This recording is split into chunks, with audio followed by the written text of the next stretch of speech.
Hello Libra! Ito yung reading mo for today or sa mga susunod na araw. Ito ay timeless reading. Hindi ko ito lalagyan ng specific na petsa. Kailan mo matsyempuan, yun yung perfect timing na ma-receive yung mga mensahe dito. Thank you po. Na-reach na natin yung 31K subscribers sa ating YouTube. Maraming salamat po sa lahat ng nag-subscribe sa patuloy na suporta at pagtangkilik. At kung gusto nyo yung personal reading guys, mag-send lang kayo ng private message sa aking Facebook page. At kung hindi nyo pa na like and follow yung aking FB page, pa-like and follow na rin, pati yung aking Instagram and TikTok. Tignan muna natin ano yung overall energy ninyo, Libra.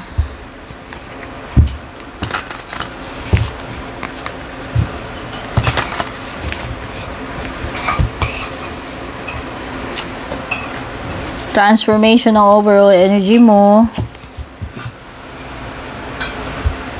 Tingnan din natin yung possible outcome. Possible outcome para kay Libra. Reinvention. Uy, pareho yun. Pareho lang yan, Libra. Yung transformation at saka itong reinvention.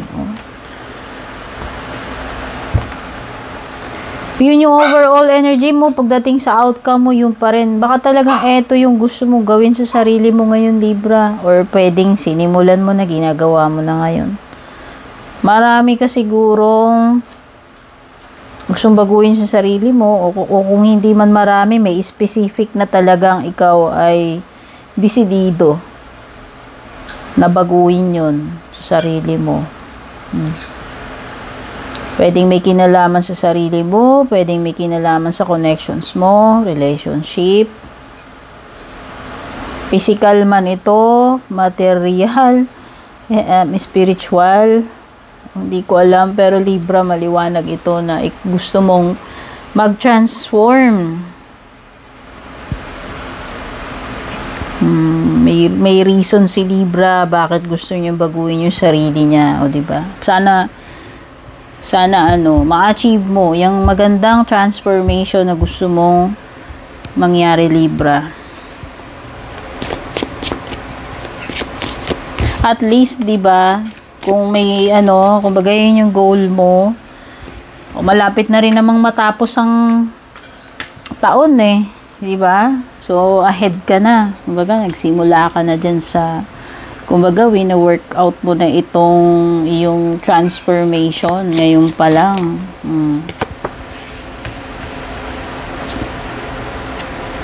Feeling tied down daw yung iba sa inyo, Libra, or frustrated.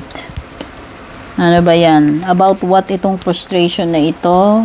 About what itong pagiging natali ka sa kung saan, no?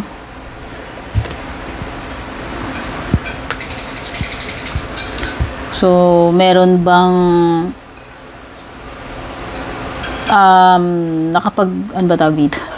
Naging blockage or parang meron bang someone or something na nagpe-prevent sa iyo na tied down ka dyan sa ganyang klaseng relationship or situation, no? Pwedeng may ganyan.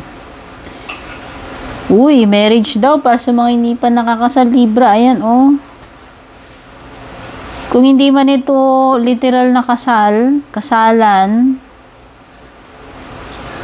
hindi ko alam kung ikaw mismo itong ikakasal or kakilala mo, kamag-anak, kadugo, or worse, ni jowa mo ikakasal sa iba. Hindi naman siguro, Libra, pero hindi lang naman siya sa romantic, may business din. Ibig sabihin partnership ito, commitment. Kung hindi naman siya about kasalan, yun, pwedeng lang, papasok ka lang sa bagong commitment, whether sa negosyo yan o sa relasyon. Spiritual love, Libra, uy, malalim-lalim ito. Baka nga sa romantic love ito. Kasi, romantic connection, kasi may parang marriage, malalim na connection, commitment, tas may spiritual love pa. Magandang klase itong connection na ito, Libra. Hindi yan yung lang, mema lang, no?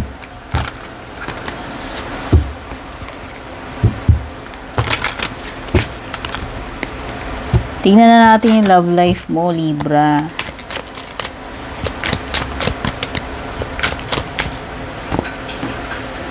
Inseparable. O, diba? Ang bongga. Love life nga yata ito. Kasi yung spiritual love mo, yung sinasabi rito, tapos inseparable pa kayo. Kahit daw magkalayo kayo, paglayuin, magkalayo, LDR, yung love is always there. Ganun katindi yung love ninyo para sa isa't isa. Walang kayang mag-separate sa inyo siguro kahit time. Time, space, and matter. O, diba?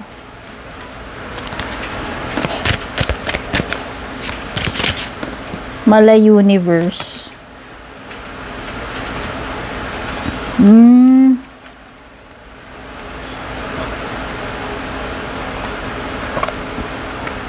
Okay. Meron kasing new chapter na na pumapasok sa iyo dito, Libra. Ayan, oh.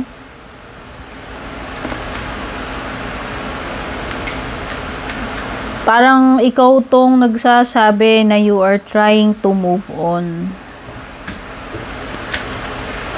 Hindi ko alam kung dati mo bang asawa to kasi merong malalim na dito yung commitment, marriage.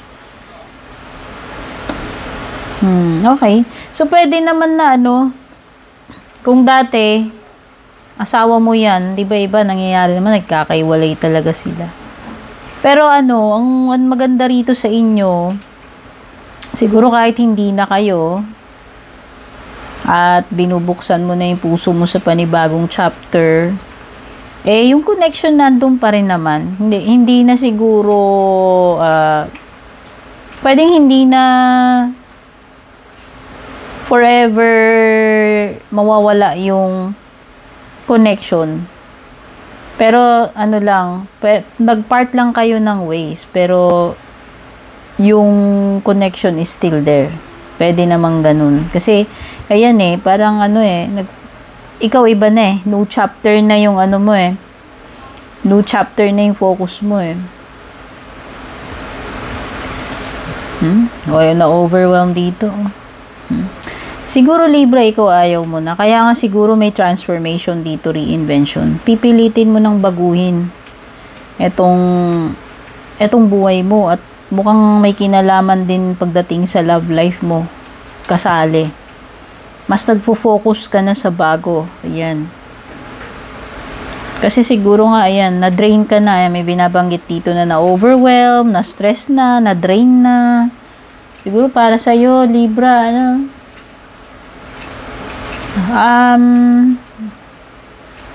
nakapag-desisyon ka na i-end mo na yun at magpo-focus ka na lang sa panibago. Okay. Wala namang masama doon kung gusto mong baguhin yung direction mo, 'di ba? Kung nai-stress ka na nga diyan, no? Na-drain ka na, hindi ko alam kung matagal nang ganun.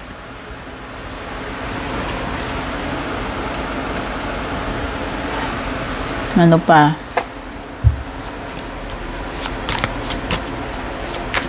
Para kay Libra, Sun, Moon, Rising, Venus.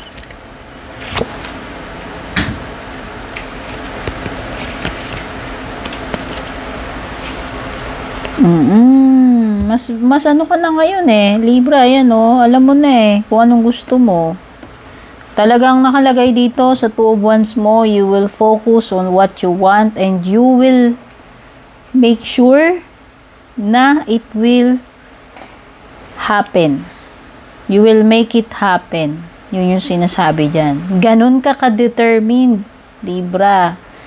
Hindi naman nakakapagtaka. Tignan mo nga, overall energy mo, transformation. Pagdating sa possible outcome mo, consistent. Reinvention. Talagang i-reinvent mo yung sarili mo, yung buhay mo. Whether kasali na yung love life dyan. Parang ganun Ayan, may new chapter. Maliwanag na maliwanag sa Libra. Gusto mo pagbabago at determined ka dyan. Yan yung focus mo at you will make sure na mangyayari yan. O, diba? Ganun kakasolid ngayon. Ayan pa, oh. You are embracing joyful opportunities. O, diba? Ganun kaka-ano ganun kaka-open sa pagbabago. O, whether sa career yan, sa romantic setting, o kung saan. Meron ka ring Four of Swords. O, diba? You are regaining your power. You are regaining, you are refilling your cup, Libra. Kasi ito yung Four of Swords. This is a card of recovery and regeneration. Pahinga.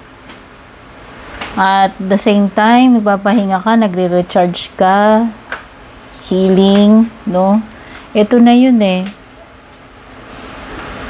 Kumbaga, kung pwedeng ito yung period na bumibuelo ka na, tas sunod-sunod na to, yung mga goals mo, yung mga gusto mong baguhin.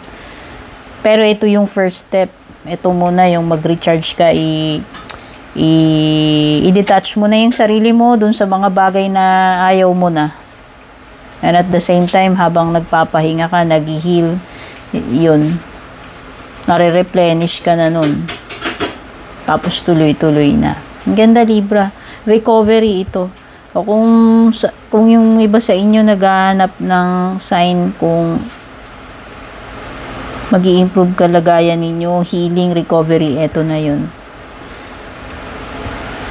So, ano yung closing message, advice para sa iyo, Libra?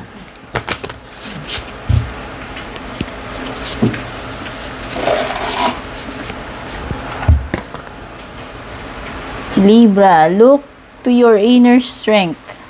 You are stronger than you realize. Mukhang alam mo na nga yan Yan, You are trying to reinvent yourself at desidido ka na magkaroon ng resulta. So para dun sa mga hindi pa ganun ka-strong yung pakiramdam nyo sa sarili nyo, ayan, nire-remind kayo. You are stronger than you realize.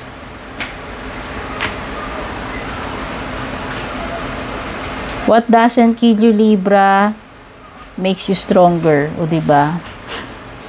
Ano man yung pinagdaanan mo, Libra? Hindi ka makakarating dito sa araw na to kung hindi ka malakas. Yun yung tandaan mo, Libra. Kaya huwag mo iisipin na weak ka. Hindi totoo yun. You are strong beyond your imagination. Okay, Libra? Don't forget to like and share. Don't forget to subscribe. Take care. God bless.